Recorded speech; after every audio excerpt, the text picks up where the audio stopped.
And we are recording. Hello, everybody. This is an Indigenous podcast recording and an interview as well. And I am really happy to be back, first of all. So again, as I said from my previous video, thank you all so much for, waiting and like being patient and whatnot, when I would make a video. And again, I've tried my best to keep this channel going. I just, as I said before, I've been a little bit occupied with some other things. So thank you. That being said, hello, good morning, good afternoon, or good evening, wherever you're at in this world. Thank you all for tuning in. We have a really cool guest today, and look forward to introducing her. So, Ashley, welcome. Thank you for wanting to come on. I really appreciate that, and thank you for giving your time. So, maybe if you don't mind, like telling the guests, like again, when I've already said your name, or just like maybe just what kind of got you interested in just like reconnecting or like reconnecting to your heritage. A lot of people, kind of go through the path of like, oh, we are like native people to these lands, right? This is an indisputable fact, despite like what we hear from others, right? So maybe if you don't mind sharing, maybe a thing or two about yourself and what got you on this path as well. Yeah, first, before I go into that, I do want to say thank you for having me on. It's a really cool experience for me. So, guess like a few things about me. I am of mixed heritage. My father is Mexican, he's Indigenous and white. And my mom is Black or African American. Um, I am a high school senior about to graduate. Yay, finally done off to college. And to go into today's topic. So, what got me interested in like reconnecting and whatnot? Um, actually, it's kind of strange because I've kind of been interested like kind of my whole life.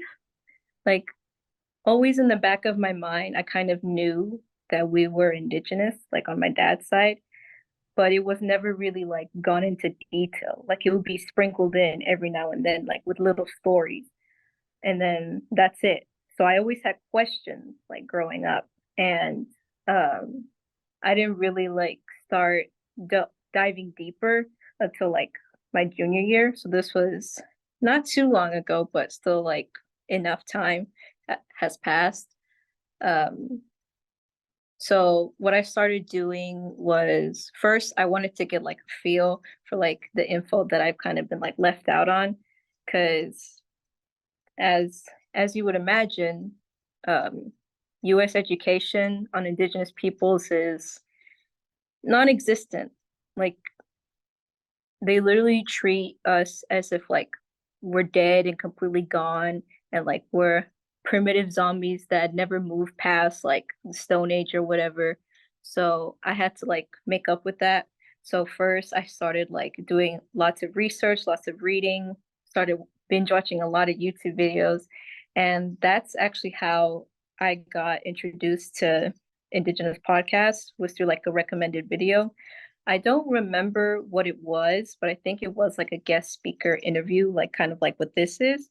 And those are the type of videos that actually interest me the most. So I clicked on it. I was like, yes, this makes sense. I agree with this. And then I started delving deeper and deeper into your channel. And then I was like, I got to subscribe.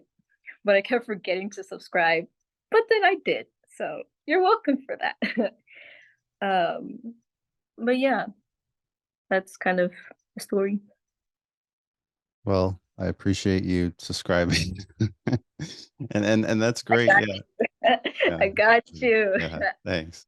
Um, and that's great. That you really it's been on this journey, for a good portion of your life, right? Not for a very long time. And you bring up a good point of what you said earlier. Was that like unfortunately a lot of people, a lot of just Americans in general, Yeah. have this kind of false belief that like indigenous people are like very like primitive, and like seeing like a native or indigenous person in like a work suit or in like somewhere in like a business office or something just doesn't like connect in some way, right? Because I Yeah. think, as you said, like they're taught in school to think that either like they don't exist, or that they're so far back in the past that they're kind of irrelevant to modern society, right? To put them together just doesn't make sense to them, unfortunately. Now, of course, like all of Americans, but a lot of them, right? And I don't blame them. Like it's the education system that Yeah. just doesn't really care too much, right? They're unfortunately, the education system of the United States could use quite a lot of work. Like if you look at the current trends of what's going on today, like globally, like the math and science SAT testing results continue to like go down for American students, which is really bad, right? So that shows you that unfortunately there needs to be a lot of changes in the education system. And again, not just math and science, but like learning more about different parts of history, right? There's so many things that like us as Americans need to like catch up on more. Yeah. So Uh, yeah, so I'm glad you brought up those points. Because and the reason why I asked you like at one point, like when did you start to like reconnect, right? Because a lot of us that realize that, like, oh, we are native to these lands, right? Like for example, even though I'm like from Peru, right? Like I know that I'm a native like descendant, like I'm indigenous to these lands just as much as anyone else that is indigenous here and many other people. And we all come started this like time of realizing who we are at certain parts of our life, right? And what's very interesting is that many people start to realize this like in their 20s, right? But you mhm. started it much younger. So Yeah. that's why I find very interesting. Um, but I'm glad that you found this channel though. That's really great that you found us. Well, me now. um, so again, like thanks for like checking out my content. What other channels did you like were you watching like maybe earlier that discussed about this, if any at all? Um, Quite a few. So like I would subscribe to channels literally just called like at the very beginning of like when I started really like hitting the ground hard with reconnecting, I would subscribe to channels titled like Native American History. Like I would binge watch those kinds of videos. But I'm also subscribed to another channel called Indigenous Alliance Movement. Um, I also really enjoy their videos as well. Let's see. I also like to subscribe to not just like a YouTube channel of a group of people, but like single people. So there is this one girl I watch, Kelsey Moon. She's Anishinaabe, and I really enjoy her content. And then there's another girl I'm subscribed to. Uh, I don't know her name, but I know that she is also Afro-Indigenous as well. So that's what got me, excuse me, that's what got me interested in her channel. So yeah. Oh, that's great. I'm glad that you were watching other content creators as well that were talking about indigenous issues and someone that was Afro-Indigenous too. Um, because, for a lot of us, I think that, at least for me, there wasn't really much like to look for. Of course, like you could watch like Native American like YouTubers, right? Or Yeah. indigenous content, but the specific things that you and I like were looking for, it's a little bit more harder to find. But I think Oh yeah. it's yeah. Um, but you're starting to see a little bit more of it, maybe like on Instagram or like on TikTok or other apps as well. So it's in terms of like people realizing like, we are native to these lands too. Um, Yeah. That's something that I actually like. I like to read YouTube comments a lot, and I noticed that whenever um they're like someone's commenting about like being Hispanic or whatever, I noticed that there's always at least one person that'll be like, "Hey, not all Hispanics, like they'll like debunk the whole like idea behind being Hispanic and how it's such a Eurocentric term and how we shouldn't use that term, but we're forced to, and so on and so forth." So it does give me like a little hope, like, yes, I don't have, there's someone else other than me who also thinks the same way and is willing to correct others when they're wrong. Because it's seen as controversial right now. Like if I were to say what I think about being called Hispanic to my classmates, I don't think anyone would agree with me. So progress. it is progress. Now, I Yeah. think I'd asked you earlier that there's a lot of, Hispanic like students at your school or not so much. Like Oh, the majority. majority, yes. Okay. That's interesting. A lot of other people that I've talked to that are in like southern state areas, with like a lot of Hispanic populations, there are more people that are coming to the realization that, oh yeah, no, we are native, to these lands too. Um, and like you said, unfortunately, thanks to United States government, we are called Hispanics, we fall under that label, um, because it's an umbrella term, right? And I could go on and on about that, but We yeah, both could. yeah, you Yeah. and I both could. Um, but besides that point, no, I'm glad that you and I, are somewhat of the same page of that. So I think I wanted to talk about, what you do, like in terms of like reconnecting your heritage, right? And I wanted to add that, your earrings do look really cool, by the way. So Thank you. yeah, of course. Because I know you said you did some bead work, I think. So maybe if Hmm. you could share about that. And I think you'd also brought up something about genealogy as well. Yeah. So one of the things I do to reconnect is beadwork. I actually brought some of the earrings I make to kind of show off because I spent a lot of time on them and I think I do deserve to show them off. So I made these for Cinco de Mayo. Oh, You can tell. very cool. Yeah. Very nice. And I made this one, the Pan African earring. Cool. Very neat. Then I have one more of these. This was actually off of this was based off of a design of a video game character.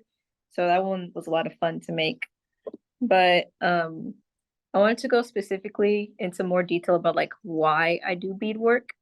Um I think beadwork, like there's a lot that goes into it. It's multiple reasons, but I think it's the best way for me to reconnect because that like little creative stuff like this is something that I can do, um, as opposed to like there are other ways to reconnect, but I do feel that this one would be the easiest for me personally.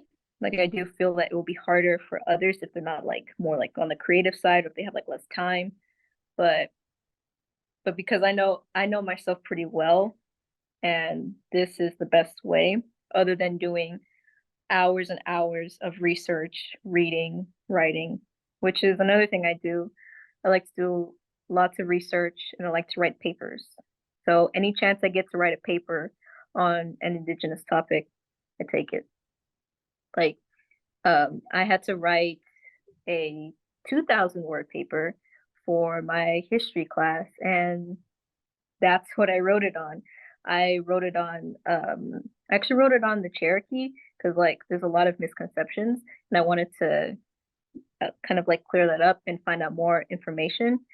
So I wrote about the longest serving first chief, John Ross, and my kind of like hot take on him because every time I hear about John Ross, it's always how great he was, but I have a different interpretation about how he wasn't that great because he actually served alongside Andrew Jackson. And basically, in my paper, I argued that he was the reason for the fall of the Cherokee Nation. Yeah, it's a fun paper to write and read. So, um, but the other thing I do is obviously genealogy. Um, I at home I keep like a 3-inch binder of all like my genealogy stuff. So like I have a folder of like little sections. I keep it organized between like my mom's side and my dad's side. I even have like a Google Drive to go with it, and it's color coordinated too. So I like organization. That should be very clear. But that's like a rundown of the three main things I do to reconnect.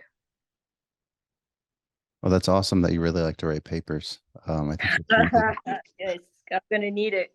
Go to college. yeah, definitely.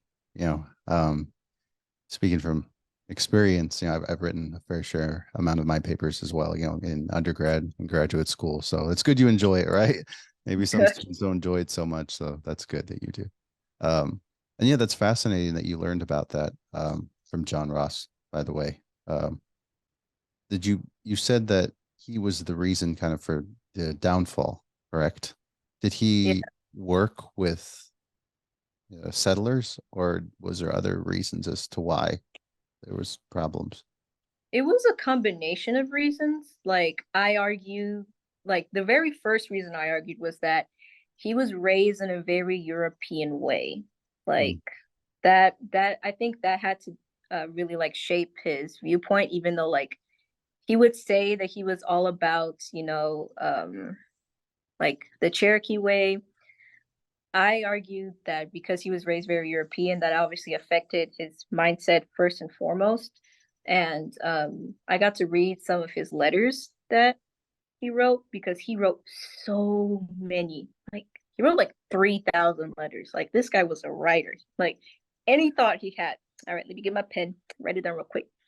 But I got to read some of his letters that I found through like the databases that I have access to, and to like his stance kind of sounded like he wanted to, what's the word? I guess like pander to the European Americans, kind of like um if we give them their way, maybe they'll back off, calm down.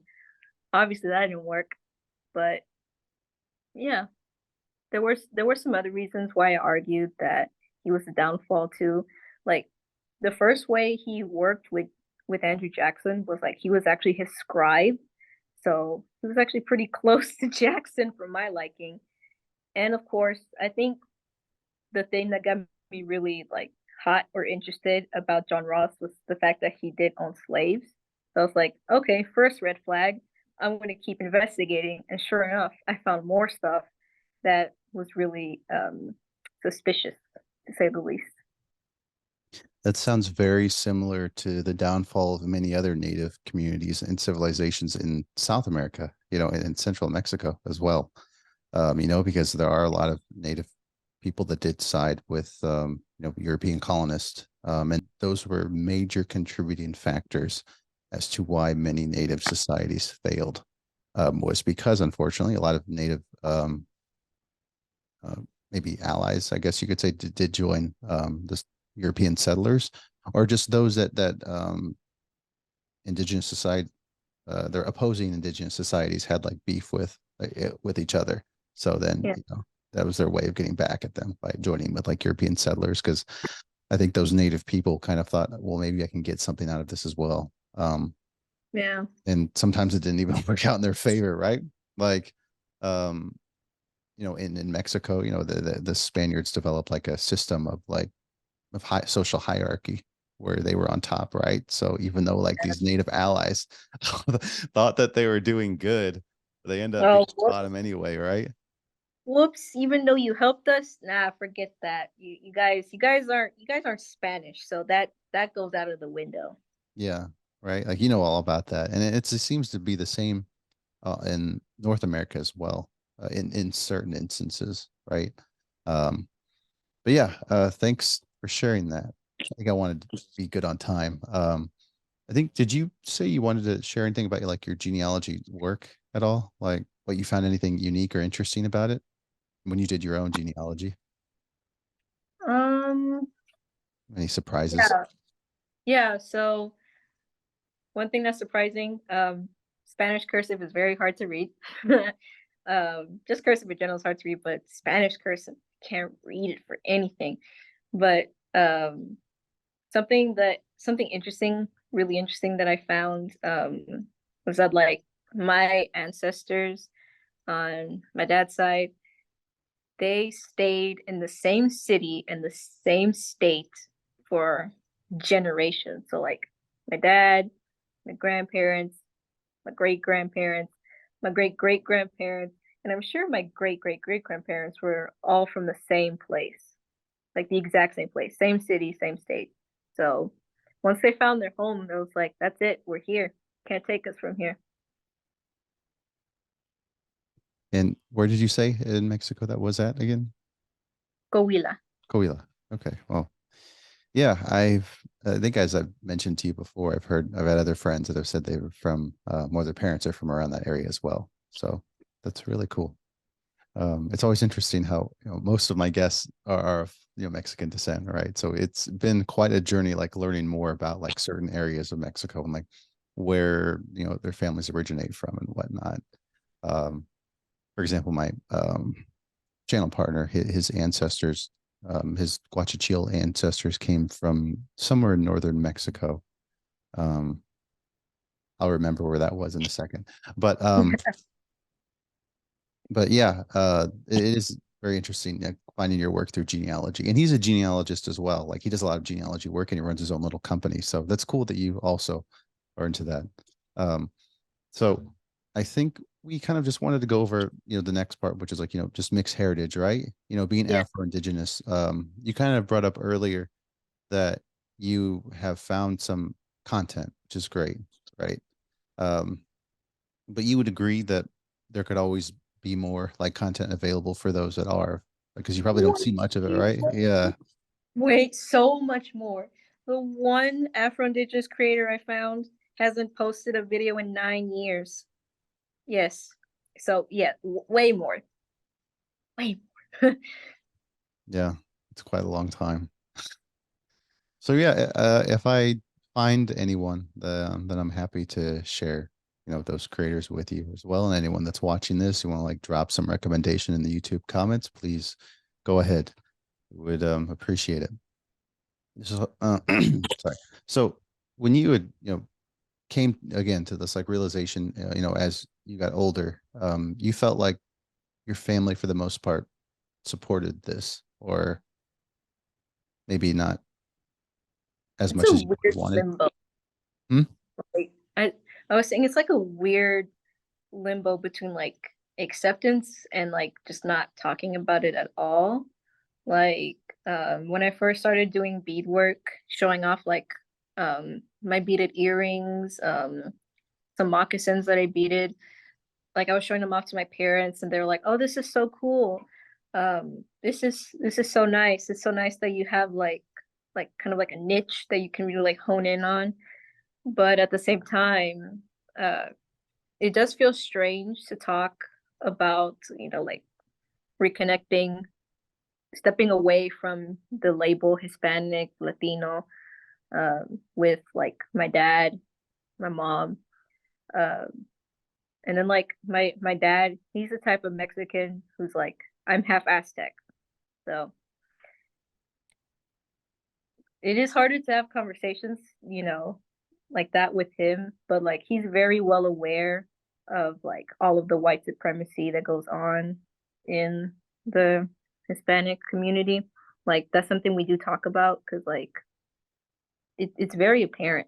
Um, like he definitely doesn't deny anything like that, and he's definitely not like um oh I love Spain and you know we should do things like the more civilized way or what. No, he's definitely not like that. In fact, I kind of grew up the opposite, where like I always looked at Spain in a more critical eye.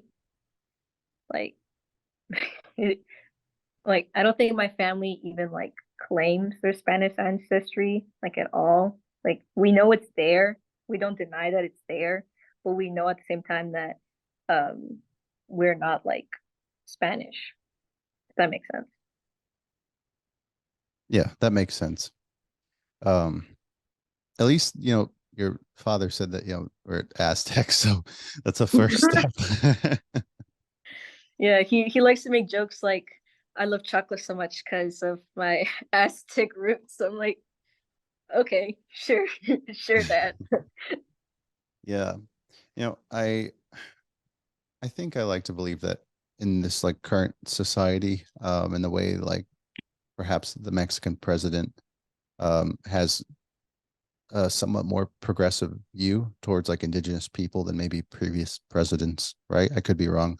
But from what I see, perhaps there is like more hope to kind of teach that um, sort of like understanding that, a lot of people of Mexico are of like indigenous descent, right? Um, and there is much more depth into just being a, mestizo in Mexico, right? because again, like Yeah. as I've said in like other videos, like there's way more native people in Mexico than what's being told. And it's same for Hispanics in the US as well. um so again, it goes back to, I'm glad that you and I and like many others are kind of like on a similar page, right? um Yeah. And I do want to like quickly mention, um, I think I mentioned this like last time we spoke, how like how in my family it was actually kind of like surprising to you that I told you that my grandpa, he was actually more similar to me, where like he was really interested in like reconnecting and finding more about like um being indigenous in Mexico. Like one of his favorite pastimes was just to read like any like history or watch any videos he could on like Aztec or Mayan or Incan history. Like that was one of his favorite things to do. So I think I get that from him. But my dad, it just completely skipped over. He's just like, I'm half Aztec, call it a day. He doesn't really care that much. But while he doesn't like care about like the nitty gritty details like I do, I still like I still know that he knows that he is indigenous to an extent, you know? So that's always nice to have, other than kind of like some families just reject it completely. And I'm glad I'm not in one of those families. yeah, definitely. I've had friends and others that really that have parents, that come from Mexico. The kids are grown up like the US, right? But their parents from Mexico really seem to have this like anti-indigenous like view of being like, no, I'm not like native whatsoever, right? Or that's like an insult if you call me that. So it kind of goes back to like what I said about like how the current administration in Mexico at least seems to have a somewhat more progressive view, that perhaps can have an administration that can teach the population to not have this sort of backwards thinking. And that's what it is. It's backwards thinking. And I that's why I'm somewhat more hopeful and like optimistic of the future, I think, at least in Mexico. I can't say for the rest of Central and South America, but if there is like some good news about that, is that like in Peru, I have friends and like others that are telling me that more people are like coming to the realization that we are like native descendants. And Peru's a much more like different story, right? That's like where the Incan Empire was. And the population of Peru is very, very like indigenous, despite like what we see on like a Peru census, right? Like if you go to Peru, you will see how many native people like I'm talking about. And again, like sure, like yes, they practice a culture in like Lima, right? That's maybe very westernized, right? But in our eyes, like they're still like native to us, right? Um, so yeah, that's I'm glad that we were able to share again some similarities on that. And I think that the younger generations coming up, I guess speaking for the United States, seems to also be like slightly more progressive on these topics too. Um, I think I can bring up an instance where there was this Chicana artist during the Super Bowl. I think she was highlighted and shown during like a commercial or something, and she made like indigenous like Chicana art. So that's I think kind of it shows that we came like a long way in terms of that Yeah, being highlighted, right? Like despite like them being, maybe a Chicano or Chicana and people not having these like views of like, oh, they aren't like native at all. The fact that people in the Super Bowl and people that run like commercials wanted to highlight this, I think that's kind of a good step in the right direction. So yeah, I think we wanted to move on to the final part here, and that was just like political topics for like liberation, right? And I guess for this channel in the very beginning, at least what I always believed is that like the more people that kind of realize that they were native, right? I think the more attention that could be focused on like indigenous like issues going on, right? Because the more people that you have coming to this realization, the more good that can be that can go to like actual indigenous communities, right? Like ways that you can support them and whatnot. Because we realize that like, oh, we are like native to these lands too. So maybe there's a way that we can help them, even though like we're in big cities, like we're in New York City or like somewhere in Georgia or I don't know, somewhere in the US, right? Where it's kind of hard to help in a community. The fact that in their minds that like they know that we are like native to these lands, we can find out like fundraisers and whatnot. Because I set up a fundraiser, and I like to believe that that's sort of like a pivotal moment that I had a good amount of people that did want to contribute to that. And I think that shows that like despite like the years of this podcast has been going on, um, I did manage to do something that had some success, right? And I was able to help a community in southern Mexico. And of course, like there were other people that weren't native that helped too. I'm thankful for them as well. Um, Yeah. but yeah, so just things like that, and I always believe that good can come out of this. I mean, sure, you'll always have people that oppose this, right? But you always have people that oppose everything. Yeah. You have It people that definitely, oppose life in general. yeah, it So definitely attends to that. yeah, That's yeah. cool. So it's Like just like all the sorry. resistance I get. No, I was saying like I can definitely attest like from personal experience, like from people like opposing, like straight up like talking crap about my earrings behind my back because like they'll say something like, "You see those earrings she's wearing? She's not even Native American and she's wearing those." Like they'll say stuff like that. I'm just like, "Okay, fine, whatever. Just leave me alone." Wow, that's pretty Yeah. insulting. Your students in your school would say that? Yeah. Makes you It wonder. wasn't Sorry. uh, I was gonna say like it wasn't like a whole bunch of people, at least ones I did that I heard. I heard one girl saying that because like the way it was, she was sitting right here, and I was sitting like across from her because somehow she thought that I couldn't hear her, but I could. So I don't know what was going on in her mind. But yeah, that's just like some of the stuff that goes on, and then like just general like misinformation and racism towards natives in general from non-natives. Sorry I had to deal with that. It is what it is. Yeah, that's true. Um, that's what I was gonna say. I was like, if it's just one person, I'd be like, why do you even care? So that shows that either they're just like jealous or they're just weird, right? Why bother? But Yeah. I mean, yeah, I mean, I think the earrings are cool. So yeah, just keep doing what you do, things will get better. So yeah, I think maybe there was any other solutions like you had wanted to bring up in terms of like what liberation you would want to see like in the future or what you think could really put more, how should I say, put more progress onto people Mobilize. realizing, yeah, mobilizing, not violently. No, no, that's not what it is. Yeah, That's just the term I yeah, use. I'm kidding. Yeah. Oh, okay. So the first the first step I think is the most important step. I think like the biggest thing is youth liberation. So just putting more attention on young people, um, like recognizing that we are people too, and not just like the property of our parents. Because I do feel that like if we're passionate about something, especially like social change, it's very limited for us to make social change just because of like the lack of rights we do have. Because again, by the government, we're just seen as like the property of whatever adult is in charge of us.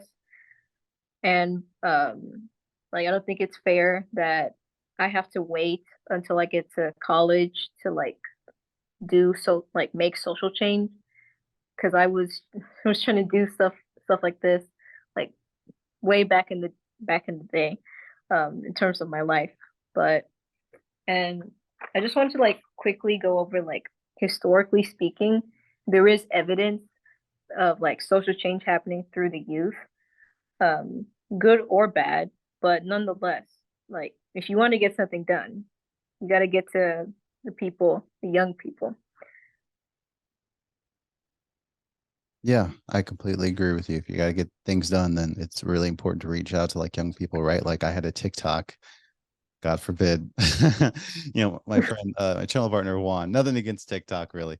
The point I wanted to get across was like Juan had really recommended I get a TikTok, and I was a little bit apprehensive, and then I realized, oh, that's a really cool way to like reach out to like younger like generations that want to really like reconnect, right?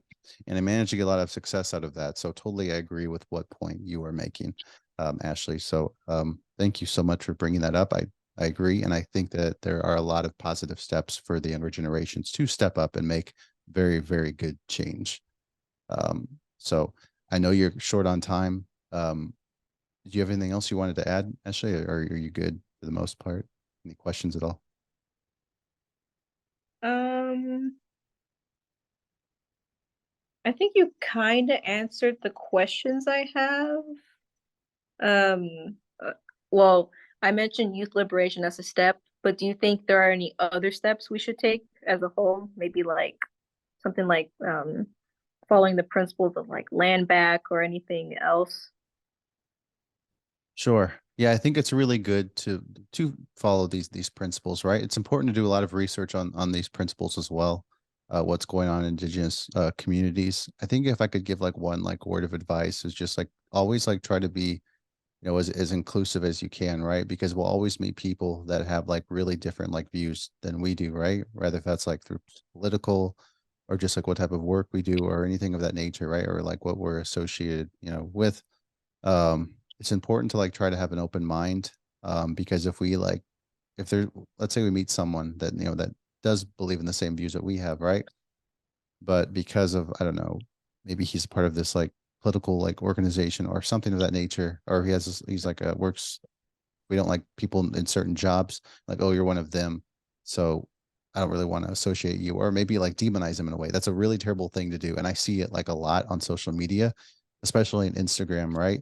And I think Yeah. that's a terrible way to bring people together. Like if you want to get people like aware, but like, Mm-hmm. you know I won't use this wording, but just like, crap on them because their dad's like a chief police officer or something, right? Yeah. Then don't like demonize them. Like don't say, oh yeah, just because your dad's a cop, that means you're a bad person, or you want to be a police, or you're like a soldier or something, right? Or you're like this Yeah. sort of like, capitalism, communism, like socialism, like whatever. Like you believe like that, we are native to these lands too. I'm not gonna like demonize you because you have these like beliefs, right? And that's what I see a lot in like social media. I think it's really toxic and it's just going to create like more division. And that's not what you want to do. That's a great way to destroy things. Like there's so many historical movements out there that really had a lot of success, but they alienated like many different people because of they're associated with A, B, or C. Yeah. It's just like little things too. And then that destroyed everything, right? Yeah. Um, so that would be my recommendation is just like, make sure you follow your own like path and like, your own morals, but like just be important, be cognizant of realizing that it's important to like unify and like bring people together and not like alienate others just because they did this or like voted for that or something. That's me, you know. So Yeah. I think as long as people, the younger people follow those, sorts of beliefs and like realizing that inclusion is important, because it's what makes us strong, it's like being together because we have people with like different views and whatnot. They have like a lot of talents. Then I think there's a lot of success that can be achieved. So that's what I would say. That's what I would give my 2 cents in, and I think that the younger generations can definitely achieve that too. I see a lot of hope. So Yeah. What you just said is actually one of the points made in a book that I had to read called On Tyranny. And that book explains how to make social progress against tyrannical leaders on the rise. So it's basically how to look out for fascism guidebook. That's basically what it is. And one of the things that it mentions is inclusivity. You have to get with people that think the opposite of you, people who kind of agree with you but not really, and then people who also agree with you very similarly. But you have to get like a range, like a good range of people together to make something happen. Excuse me, happen. yeah, that's right. It's really important to like have that range of like people that are come from very different walks and paths of life, right?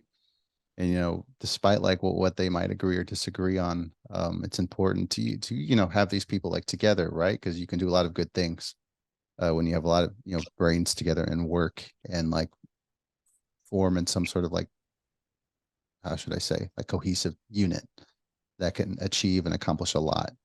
Um, and I have hope. Um, I think as long as people don't get too like stuck in the weeds in terms of like, oh, you're this or that, then I think that we'll be okay. And yeah, I'm glad you brought that up. So yeah, thanks for adding that, Ashley.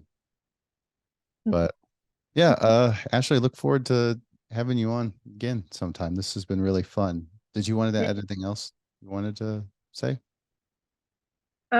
That's all for now, because I do have to get going. Yeah, But if I had more time, I would have said way more stuff, like gone into a lot more detail, because I am a very like detail-oriented person.